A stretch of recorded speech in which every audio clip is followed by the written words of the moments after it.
This channel does not promote any violent, harmful, or illegal activities. All content provided by this channel is meant for an educational purpose only.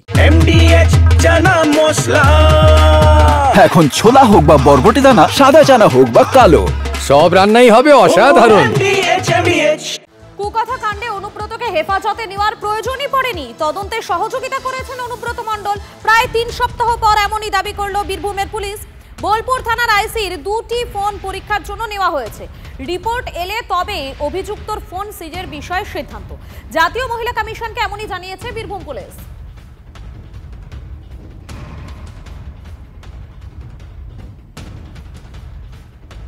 সক্রিয়তা ছাড়ুন। পুলিশের নতুন নাম হয়েছে অনুব্রত বন্ধু। পুলিশের এখন নতুন নাম অনুব্রত বন্ধু। তাদেরকে আপনারা অনুব্রতর ভাষায় কথা বলবেন।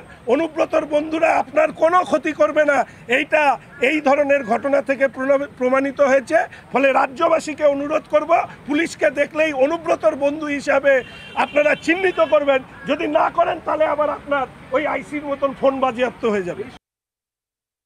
খুব যেটা বলেছেন অনুব্রত মণ্ডল, কোনোভাবে কেউ সমর্থন করেনি। দল তাকে ক্ষমা চাইতে বলেছে, তিনি 4 ঘন্টার মধ্যে ক্ষমা চেয়েছেন, সেটা একটা আলাদা পার্ট। কিন্তু কেন্দ্রের মহিলা কমিশন যে হঠাৎ জেগে উঠছেন, এদের কাছে প্রথম প্রশ্ন, শুভেন্দু অধিকারী যখন জঙ্গল কন্যা মাননীয় মন্ত্রী বীরবাহ হাঁসদাকে আমার জুতার নিচে থাকে বলে অপমান করলো, তখন এই কেন্দ্রের মহিলা কমিশন তারা ছিলেন কোথায়? নজর রাখবো এবারে ইছাপুরের দিকে। ইছাপুরে পুলিশের সঙ্গে অর্জুন সিং এর তুমুল বচসা ধস্তাধস্তি। গতকাল ইছাপুরে অশান্তি। ব্যারাকপুরে প্রাক্তন বিজেপি সাংসদ অর্জুন সিংকে ঘটনাস্থলে যেতে বাধা।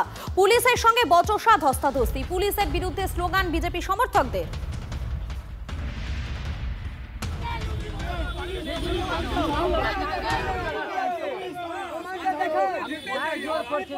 আমাদেরকে এরা যেতে দিচ্ছে না।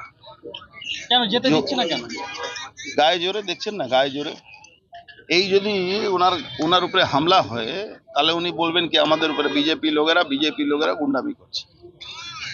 কিন্তু আজকে যে রাস্তায় উনি এখতিয়ার করেছেন, এই রাস্তায় উনি হাঁটতে পারবেন তো? উনি ব্যারাকপুর শিল্পাঞ্চলকে চিনেন না। হয়তো শেষ রিটায়ারমেন্টের সময় উনি চাকরিতে এসছেন, কিন্তু এটা উনি ঠিক করছেন না। আমাদেরকে আটকিয়ে উনি ঝামেলা আটকাতে পারবেন? শাসক দলে আটকাবে কি করে? তো চটি ছাটা এরা অনুব্রত থেকে মা মাসি বউকে গালাগালি শুনবে, সেটা এদের ভালো।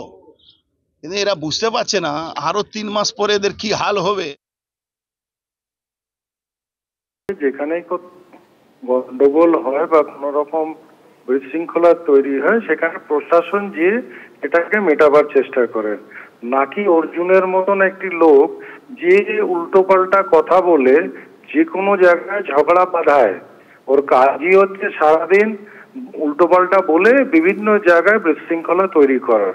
সেখানে তো ওর কোনো কাজ নেই, অর্জুনের তো কোনো কাজ নেই ওখানে। ও যাওয়া মানে উল্টোপাল্টা বলে জায়গাটাকে উত্তপ্ত করবে এবং আরো খারাপ করার চেষ্টা করবে। তো সেই জায়গায় প্রশাসন সবাইকেই আটকাচ্ছে। ওবিসি সংরক্ষণ নিয়ে হাইকোর্টের স্থগিতাদেশ সত্ত্বেও চালু রাজ্যের কলেজগুলিতে ভর্তির অনলাইন পোর্টাল। আদালত অবমাননার মামলা দায়ের হলো কলকাতা হাইকোর্টে। বিস্তারিত জানবো, আমাদের সঙ্গে রয়েছেন আমাদের প্রতিনিধি শ্রাবন্তী রয়েছেন। শ্রাবন্তী, বিস্তারিত জানাও। মধুকল্পিতা, বিক্রম ব্যানার্জি আইনজীবী এই মামলা, তিনি একই বেঞ্চে মামলাটি দায়ের করেছেন। আদালত অবমাননার মামলা দায়ের করা হয়েছে, যেখানে দেখা যাচ্ছে যে গত মঙ্গলবার শিক্ষামন্ত্রী বাত্র বসু এই পোর্টালের সূচনা করেছেন, যে পোর্টালে ওবিসি এ এবং ওবিসি বি ক্যাটাগরির উল্লেখ আছে, যেখানে হাইকোর্ট একটা নির্দিষ্ট নির্দেশিকা দিয়েছে এবং 66টি জনজাতি ছাড়া বাদ বাকিদের অন্তর্ভুক্ত নয়। এই নির্দিষ্ট নির্দেশ আসার পরেও কিভাবে এই পোর্টাল চলছে সেই নিয়েই আদালত অবমাননার মামলা করা হয়েছে। আদালতের দৃষ্টি আকর্ষণ করেছেন বিক্রম ব্যানার্জি। মধুকল্পিতা, একেবারেই ধন্যবাদ শ্রাবন্তী। আরে কম দে কিন্তু খাঁটি দে। MDH কাশ্মীরি লাল লঙ্কার গুঁড়ো। MDH